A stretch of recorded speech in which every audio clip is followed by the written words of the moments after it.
Cool. Welcome into Candlestick Chronicles, a 49ers podcast on the Blue Wire Podcast Network. I'm Kyle Madson. I write about the 49ers over at NinersWire.com, part of the USA Today Sports Media Group. Joining me now, Chris Biderman of the Sacramento Bee. And we're here to talk to you about our friends over at Lamb Chops. That's not true. We're here to talk to you about the 49ers and Seahawks matchup on Thanksgiving. We're going to be joined by our favorite cast member, Nick Wagoner of ESPN, who's currently backstage. But before we do that, we got to talk about our friends over at Lamb Chops. SGLambchops.com is the website. Candlestick20 is the promo code. Use that code. Get 20% off. They've got a new winter collection coming out soon. It's super sick. They've got sweats. They've got this like Letterman jacket looking thing. They got t-shirt coming out. It all looks incredible. It's all super comfortable. It's all high quality. And Chris, it looks dope. Which is, as we know, the most important thing. Top of the list.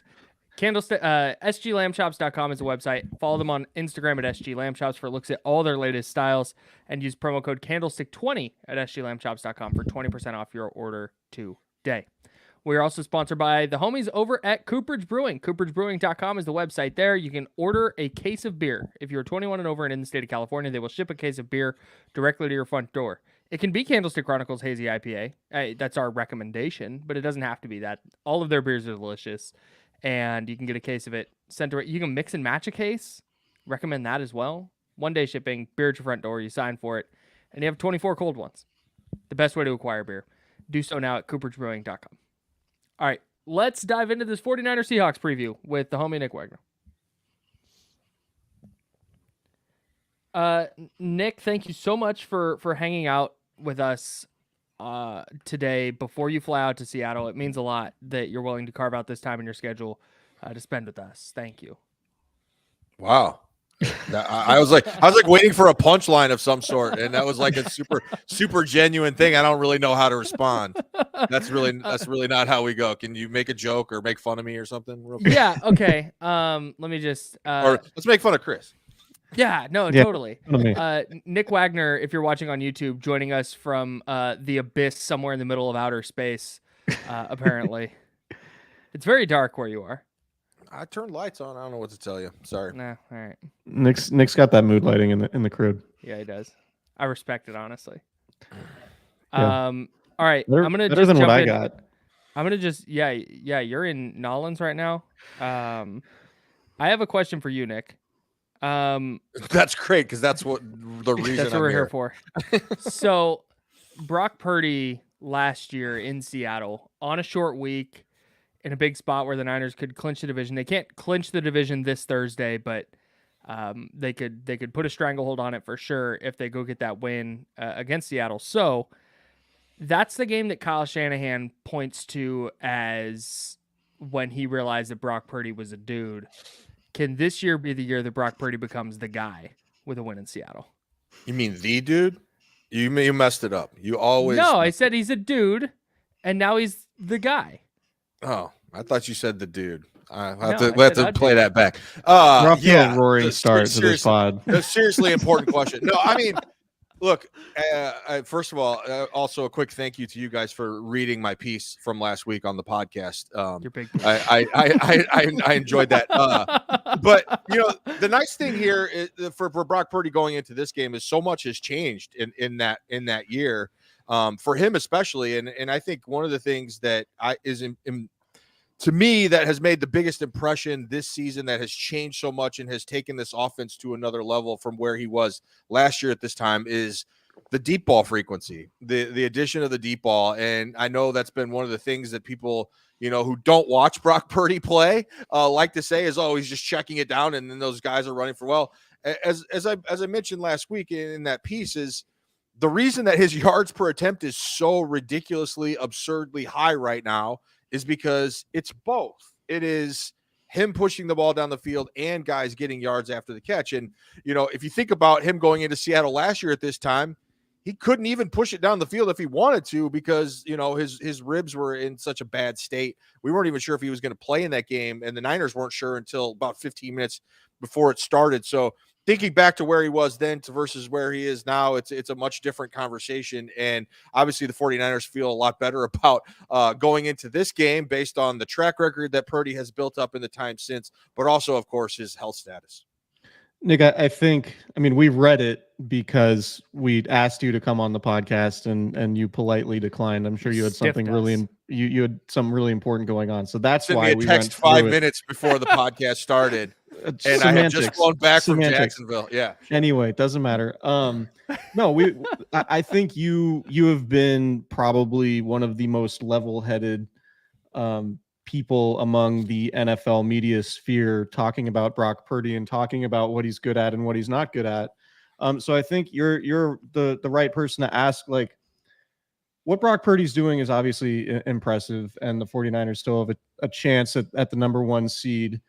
Is the MVP conversation, like, is it realistic to insert him into that if the 49ers go in and continue playing at the level that they've been playing at the last 2 weeks for the rest of the season? Is that a crazy conversation to have? And why do you think, or why don't you think that it would be appropriate to group Purdy with some of the elite quarterbacks in the league who are also going to be in that MVP discussion?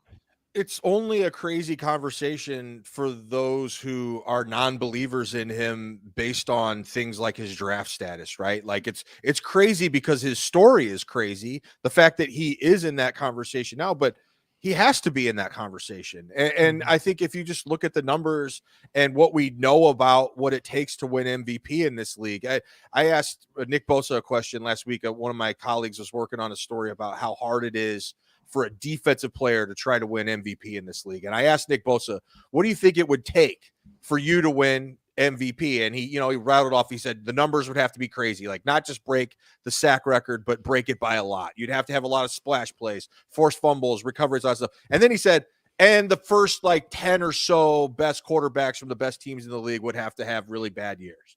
Like that was like the last thing he said. So if you're talking about the quarterbacks on the best teams in the league right now, Brock Purdy is one of those. So he checks that box.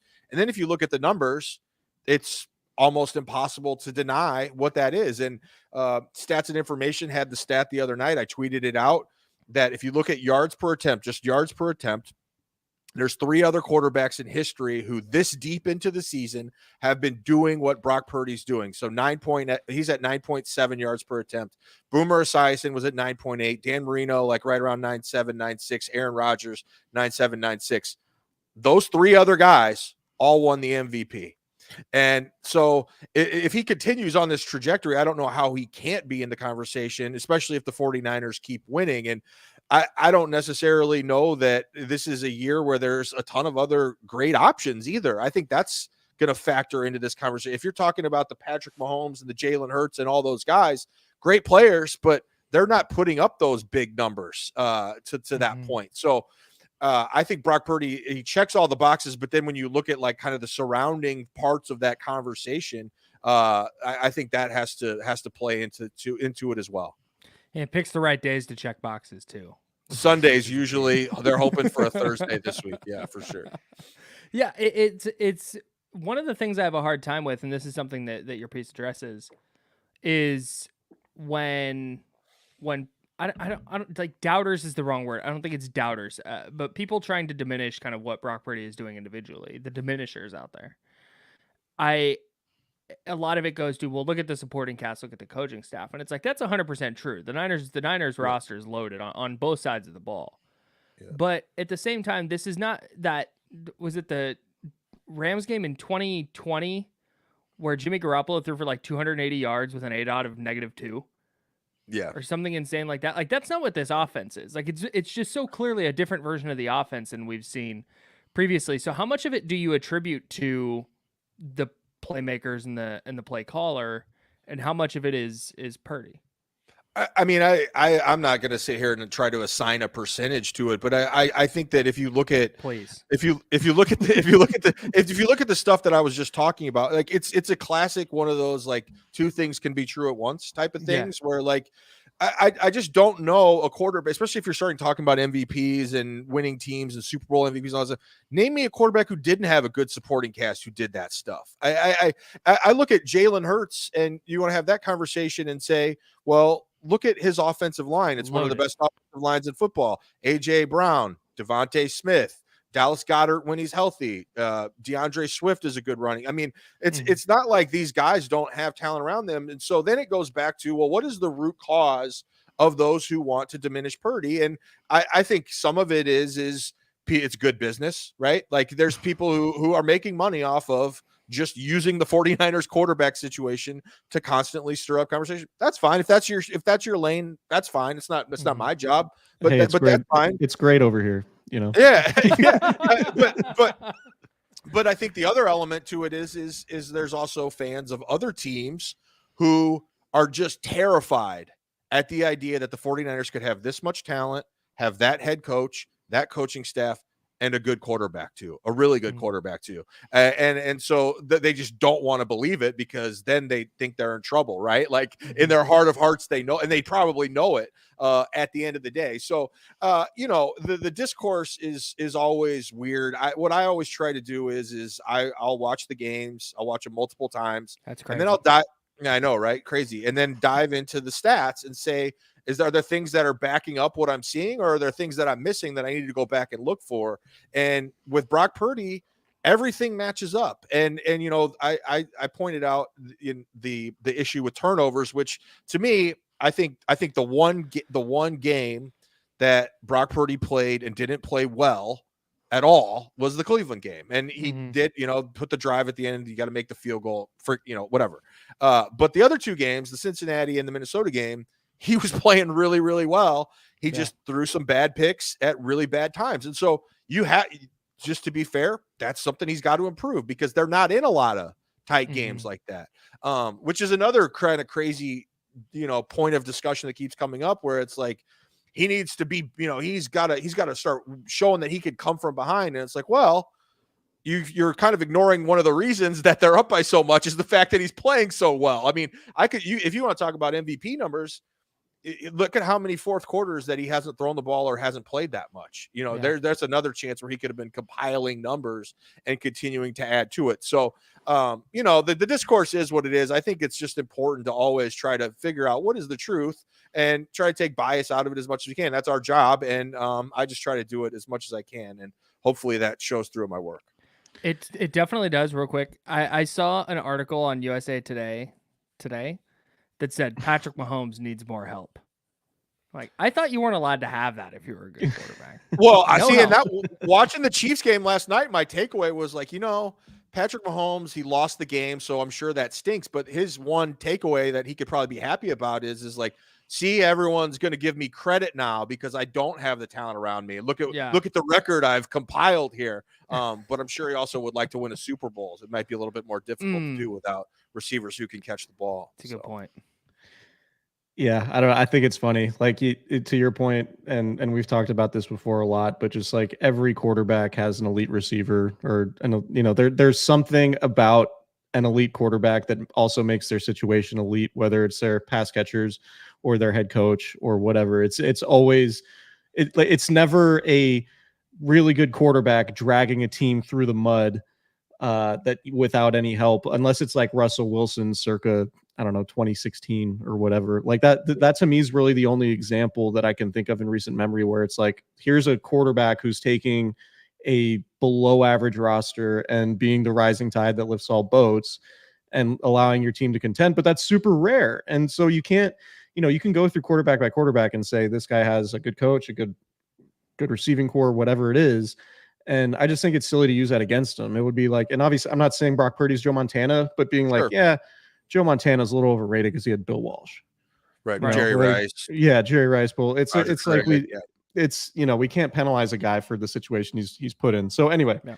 But I also think too, the other part of that is like he's elevating it. Like, if you exactly. if people want to say, well, he's doing the same thing as Jimmy Garoppolo. Jimmy Garoppolo was never like far and away first in the league in basically every important passing category. That was never the case. And so it is taking that next step and taking it. And a lot of that is like I said, it's the deep ball. And I actually should go back and look at this because I think I could figure out a way to set the filter so that I can figure out how much of the yak that he's getting is coming on throws that are, beyond 10 yards. Because if you say, oh, he got Brandon Ayuk got 40 yards of yak last week on that long touchdown.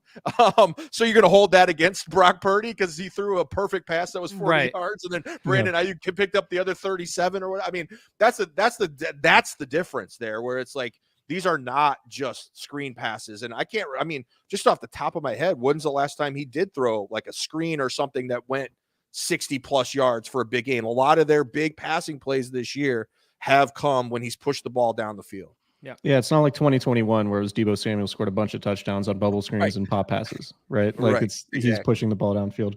I want to shift gears a little bit. Acknowledging those as passes, Chris. We appreciate that. Reluctantly. Dude, Tampa Bay ran one the other day. I could feel you just steaming from all the way across the country. Yeah, writing a Keegan Murray injury post. Just feeling those aren't passing yards.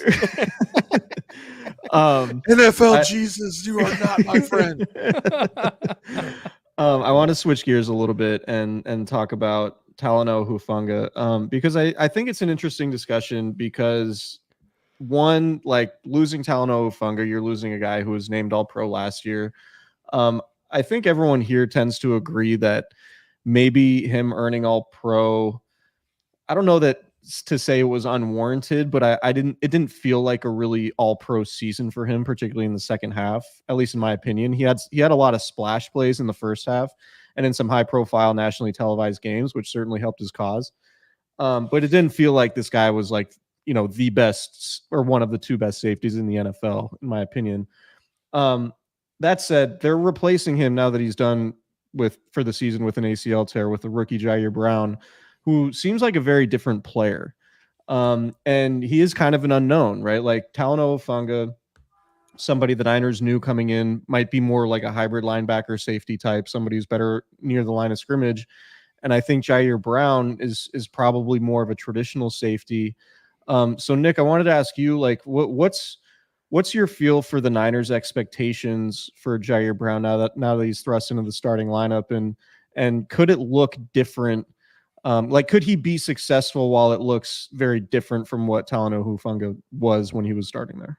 Yeah, I think one of the things, first of all, that needs to be pointed out is that the Niners have gotten more and further away from just having kind of a strict, you're our strong safety and you're our free safety. You're seeing more two high looks and both guys kind of playing different roles. And I think that actually plays a little bit more into the hands of Jer Brown. Like, I think in some ways that could make them a little bit, it should make things easier for them in terms of disguising what they want to do coverage wise, mixing and matching what Gibson and Brown do. Cause I think Gibson, he profiles a little bit more, if you were just talking about the traditional positions, more as a strong, but I also think that, they view him as a potential free. But again, if they're going to continue to kind of, blur the lines between what those positions entail, it doesn't really matter. And so I think it's going to give them an opportunity to do some different things especially with what they do in coverage, because I think Jer Brown, if you go back and look at it in college, a lot of ball skills, a guy who was always able to kind of make plays on the ball, had a lot of interceptions, getting his hands on the ball a lot too. You even saw that the other day, obviously the big plays in the end zone, the interception and the pass breakup and those kinds of things. And so I think in some ways there's a chance that he could be better. And we talked to Jer Brown today, and one of the things I was asking him is, I said, what did you see on the film from your first game? Obviously a lot of good things to take away, some bad things as well. What was your kind of breakdown? And he said the one thing he really felt like he needed to work on was his eyes, and we hear safeties especially talk about that a lot, where, they see something and they think it's one thing and it's not that thing. And I think a lot of that really is just playing. Like, you can't trust your eyes until you've seen, what is actually real and what is actually not when you're on the field. And so there probably will be some growing pains. I mean, I think that's probably wise to expect, but I also think that you may trade some of that initial where Hufanga's getting you big plays, those splash plays you were talking about, Chris. Maybe you're not getting as many of those because Hufanga was doing a lot of that off of instincts and what his eyes were telling him. until Jer Brown gets that experience under his belt, maybe he won't have those big splashy plays, but you might get from down to down better coverage on the back end. And Hufanga didn't tackle real well. There was especially a 3-game stretch there that during the 3-game losing streak, Kyle Shanahan said this just the other day that he didn't think Hufanga played that well during that stretch. So maybe they get a little bit more consistency in some of those areas as well. But I do think, there's probably going to be some growing pains and you're probably going to sacrifice some of those splash plays. The trade-off is maybe if Brown's not making them, he's also not giving up some of the ones that you might see Hufanga give up too. I want to jump to the other side of the ball while we're talking about injury stuff. What do you think the offensive line is going to look like against Seattle? Aaron Banks is back in practice on Tuesday, but it sounds like Spencer Burford's not going to play. What happens? Yeah, I mean, I think the guard situation is certainly kind of muddy right now. I think just this is just purely a guess, not based on reporting other than just kind of what we know and what we've seen. But I think Banks probably is going to go this week. At least that's kind of the early indication. And if you just go back to the timeline, Kyle Shanahan said a few weeks, which would be 3 weeks. That was before the bye week. So they had the bye week, and then you had the Jacksonville week, and then you had the Tampa week. So I kind of think like if it was a Sunday game, he would definitely be playing, but I still kind of get the impression he's going to. The only things that could complicate that is obviously if there's a setback, but also playing on turf, a guy coming off a turf toe, maybe not ideal in that type of scenario, but also he will have that extra time this weekend if he could kind of push through it to get all the way back. Spencer Burford, that was a new one that popped up yesterday. Yeah. We didn't know anything about it. I asked Shanahan today if he thought it was a long-term thing. He said no. He said if it was a Sunday game, we'd feel pretty good about it, but kind of gave the indication that since it's not, he probably won't be able to go. So my guess is you'll see Banks at left guard and Feliciano at right guard. If Banks isn't available, your guess is as good as mine. I don't know that. I don't think Ben Barch, who they signed from Jacksonville's practice squad, I don't think he's going to necessarily be ready. It didn't sound like Kyle Shanahan was real enthusiastic about trying to play him. Maybe they call up Corey Luciano again from the practice squad. Maybe there's someone else from the practice squad they could call up, but it doesn't seem like they're keen on doing that based on the fact that they went and got another guard from Jacksonville. Yeah. So yeah, I think that's probably the way it's going to play out, at least as we sit here right now. But it's definitely something to keep an eye on, given especially that Seattle has kind of revamped that front four here off season. Yeah, it feels like they're kind of hosed on the offensive line regardless. Like when you're dipping into the practice squad, there's not going to be somebody there that's going to go save your season. So, I mean, some may have you believe that, but yeah, that's probably not going to be the case. But yeah, I mean, the Ben Barch thing, this nothing against Ben. Maybe they think there's something they can tap into there. But just given the fact that the Niners annihilated that offensive line a couple of weeks ago, going and getting a guy who wasn't even on the active roster for that may not exactly be a panacea for your season either. Nick, you asked us in the group chat a couple weeks ago a really thought-provoking question, and ended up being really prescient because of the stretch the 49ers have now.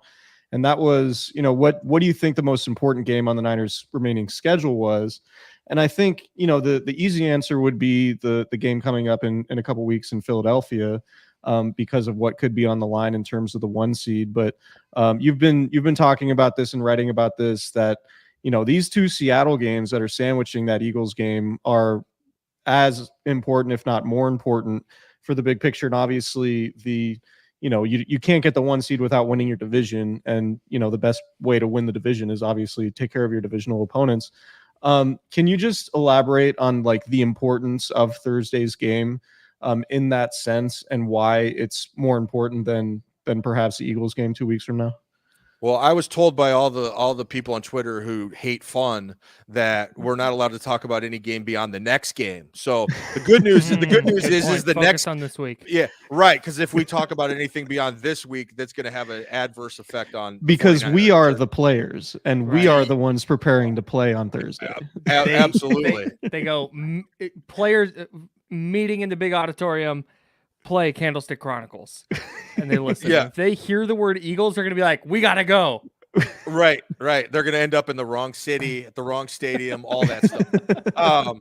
No, but the good news is that the next game is the Seattle game now. So we can talk about it. Can't talk about Philly, but we can't talk about Seattle. No, I actually chose Seattle, and I think Kyle was with me on that. You were the dissenting opinion on that. But I think the Niners are in a position where if they could take care of this division first, and they kind of have to do that, that's kind of order of operations, that they got to win this game. And if you go just kind of historically, Kyle had the good numbers today. I'll let him say that in a moment. But one other thing that I had looked up is the Niners have only won in Seattle twice, I believe, since 2012.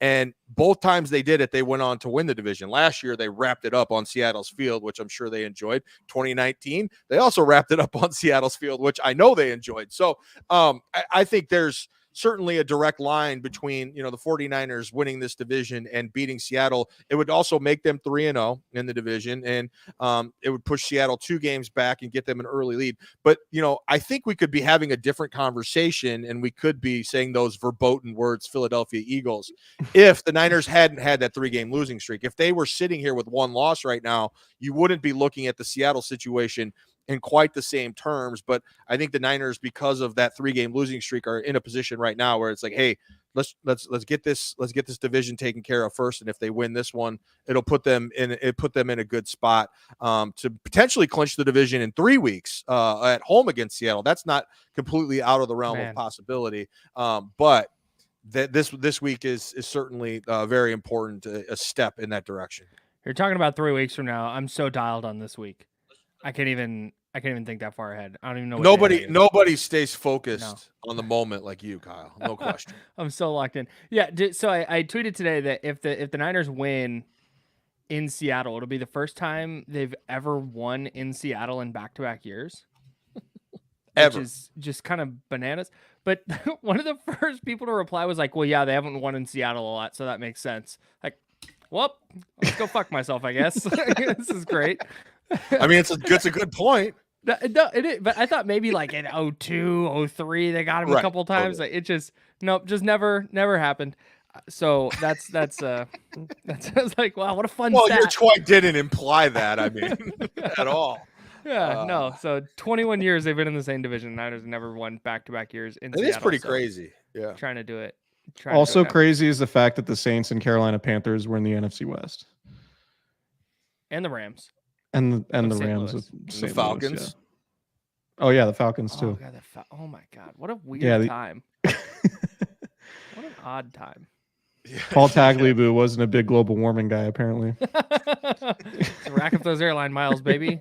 He had so many points. He put them all on his credit card, his personal credit card. Yeah. Just racked up those airline miles. Noted West Coast guy Jamal Anderson. Definitely. Just doing the dirty bird out here on the West Coast. Definitely. Division games are weird, so I hate ever saying like, oh, this team is obviously better, so they should go win. Like last week, I thought the 49ers were going to go win and handle business against the Buccaneers, as you did as well. I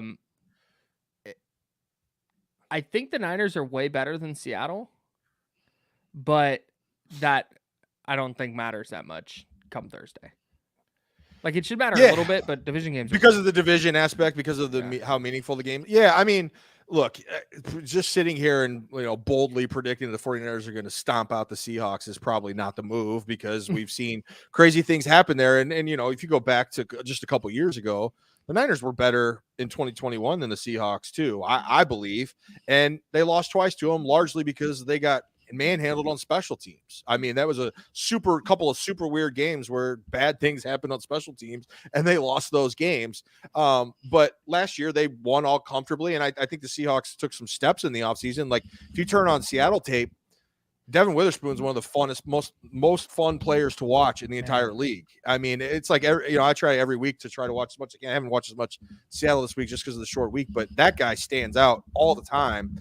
But their pass coverage still isn't very good. And a lot of it is they have issues at safety, and their linebackers, they're better than the linebackers they had last year. I think it was Tanner Muse and Cody Barton started in the playoff game against the 49ers at linebacker. And now it's Bobby Wagner and Jordan Brooks, which is an upgrade. But Bobby Wagner, he's one of my favorite players I've ever watched and covered a ton of his games between covering the Rams and the Niners. But he just lost a step in coverage. He's just not quite the same guy that he was. So a lot of opportunities should be there for the 49ers in that intermediate pass game, I think. And if you look at what the Seahawks have on the other side of the ball, DK Metcalf pops up on the injury report today as a did not practice. Obviously, they're just doing walkthroughs up there too, but that's not a great sign because he wasn't on it at all yesterday. You don't know what's going on there. Geno Smith has a bad elbow. Kenneth Walker almost certainly isn't going to play. They're still kind of figuring out things on the offensive line. They've had a lot of injuries there, and that group wasn't super sound to begin with, particularly along the interior. So I do think that this sets up in a way that the 49ers could win convincingly. But to your point, Kyle, not just the division aspect, but also Thursday night games are just super weird. And so that, that could be a recipe again. But again, I do think the 49ers are the better team, certainly on paper and from what we've seen this year. And they should win this game fairly handily. I don't know that that's going to happen, but they should, just based on the way they match up. I try really hard to be objective and, like breaking down football and talking about this, but I think the Seahawks deserve to get boat raced for wearing those green uniforms. That's a great point. People say deserves got nothing to do with it. No, I think in this case it does. I agree. Yeah, look how they're dressed. Look how they're dressed. They're asking for it, right? They try and call it action green. Here's the thing. Green. It's Thanksgiving night. It's the primetime night game on Thanksgiving. It's going to be one of the most watched broadcasts of the year.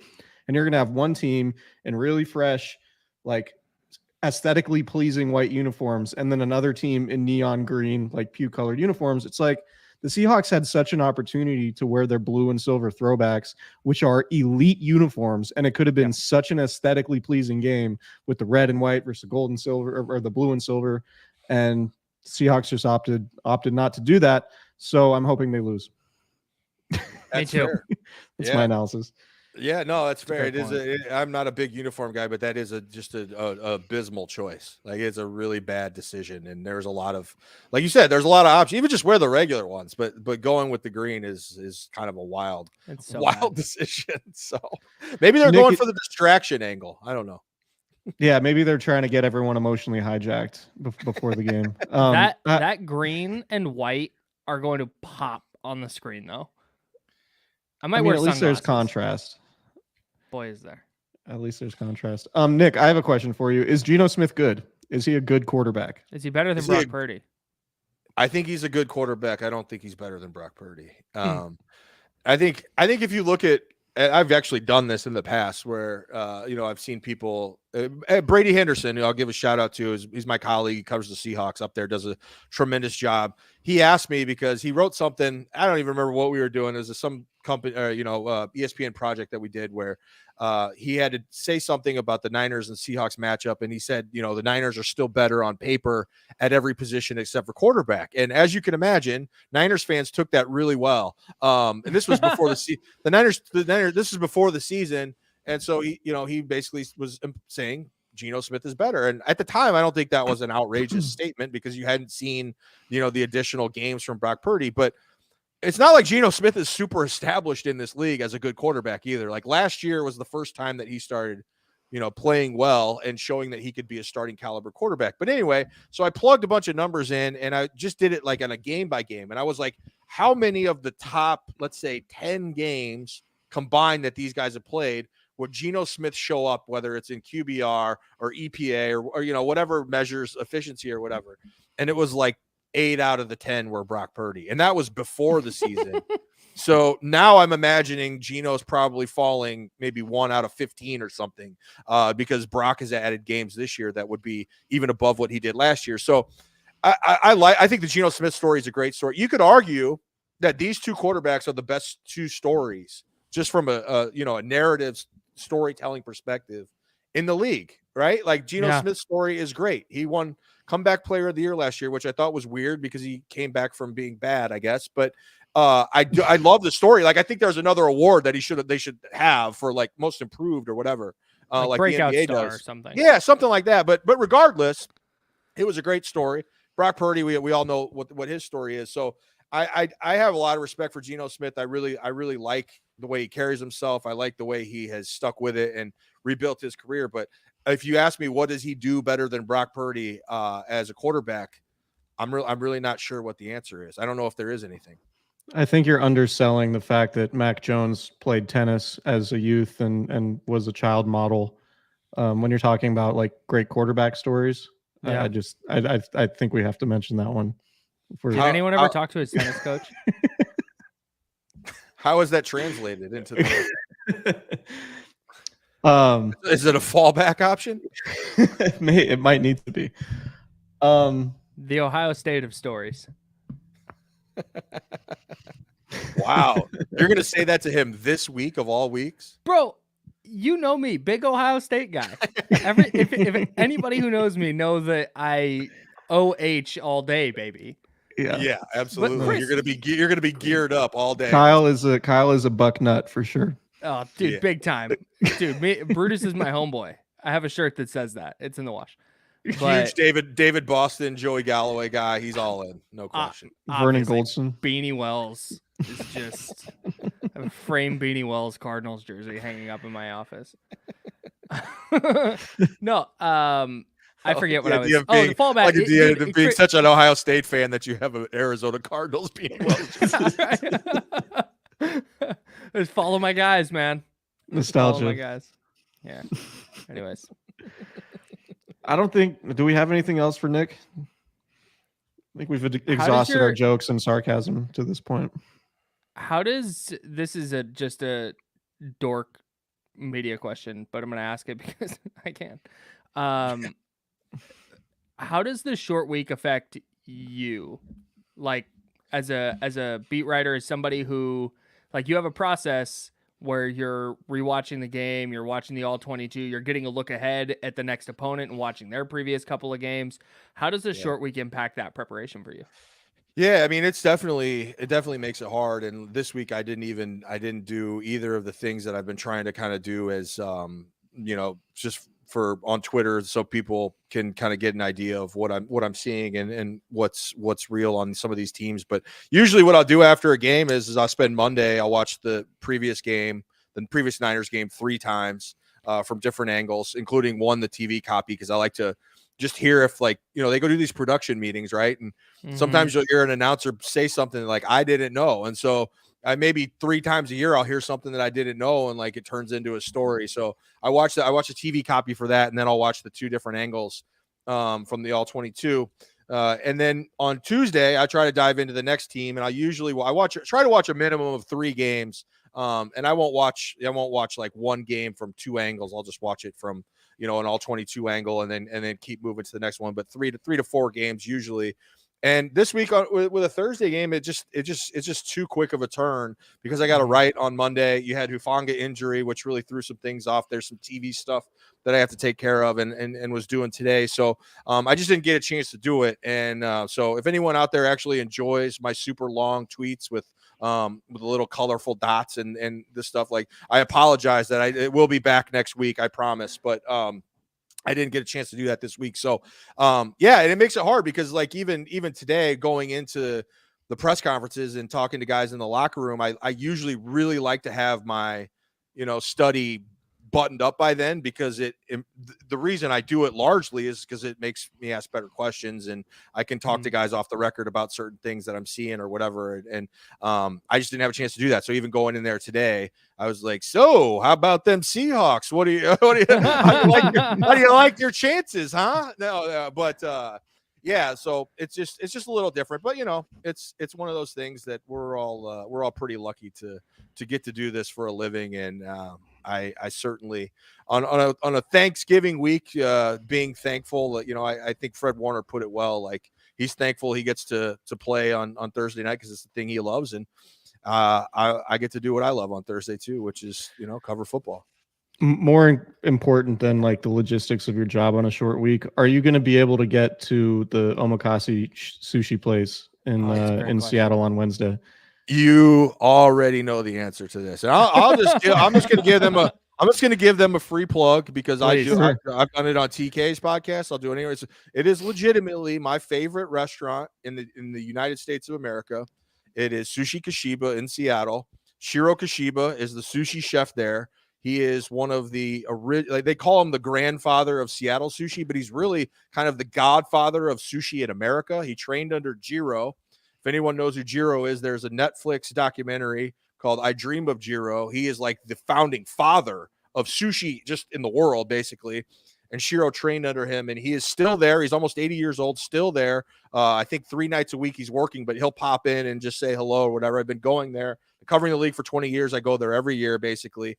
But the best experience is if you get there early enough, you could sit at the sushi bar, and Shiro will make omakase sushi for you, basically until you wave the white flag. All of the fish. Pike's Place Market is literally a block away. So all the fish comes fresh from there every morning, and he just makes the freshest and best stuff. You just eat whatever, it's all presented beautifully, and he'll tell you what it is. It's not cheap, but it is one of my favorite stops on the NFL circuit just because of that place. And Shiro is the sweetest man in the world, and also just incredibly talented at what he does. So if you ever get to Seattle, Sushi Kashiba for any of your listeners.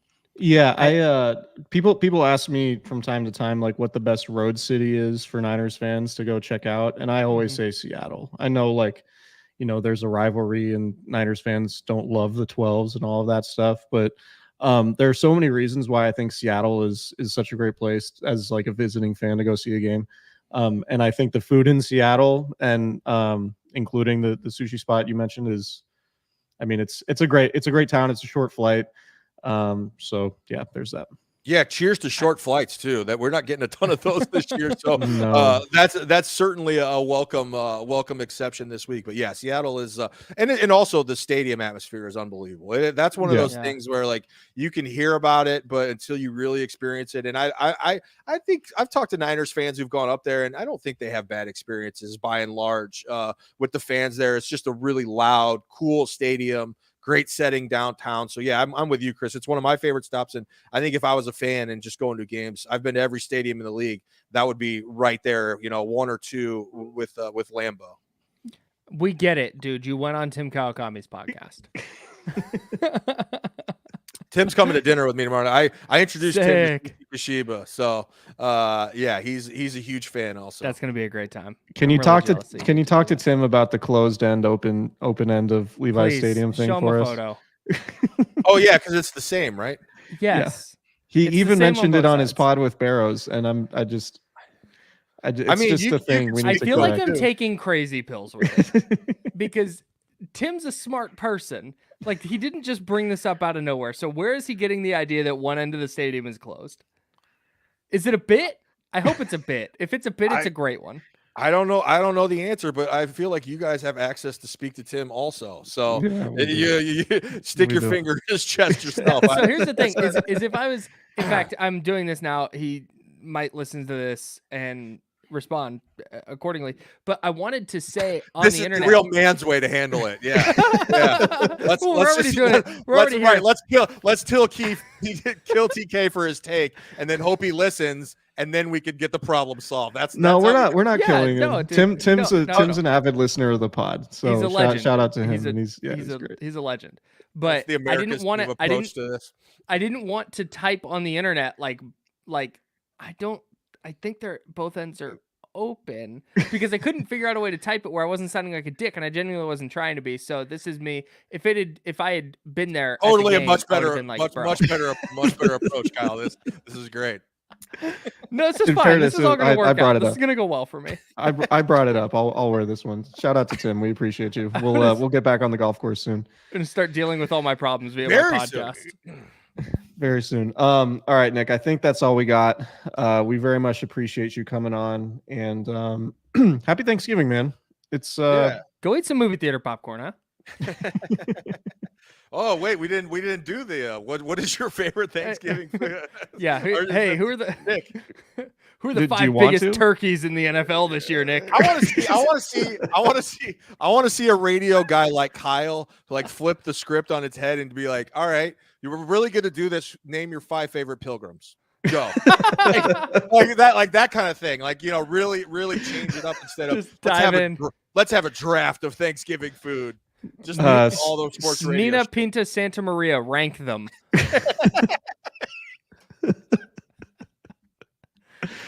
It's bracket day.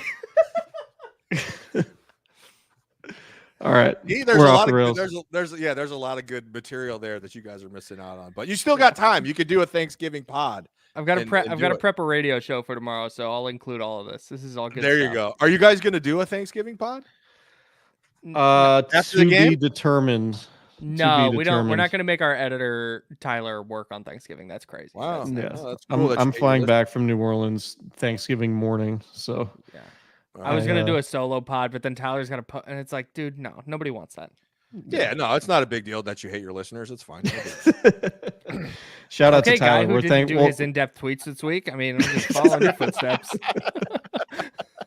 I love the idea. I love the idea of somebody listening to this pod and be like, "Yo, Nick's on there. I hope he brings up that he didn't do his goddamn tweets." Right. Yeah, no, I hope that guy accepted my apology. Again, I could not be sorrier. That was really deep from the depths of my heart that I missed out on that. Yeah. All right, we're gonna get out of here. Nick, thanks again for coming on. We will talk to you guys at some point after the Niners Seahawks game. And everybody enjoy. Happy holidays, and we will talk to everyone soon.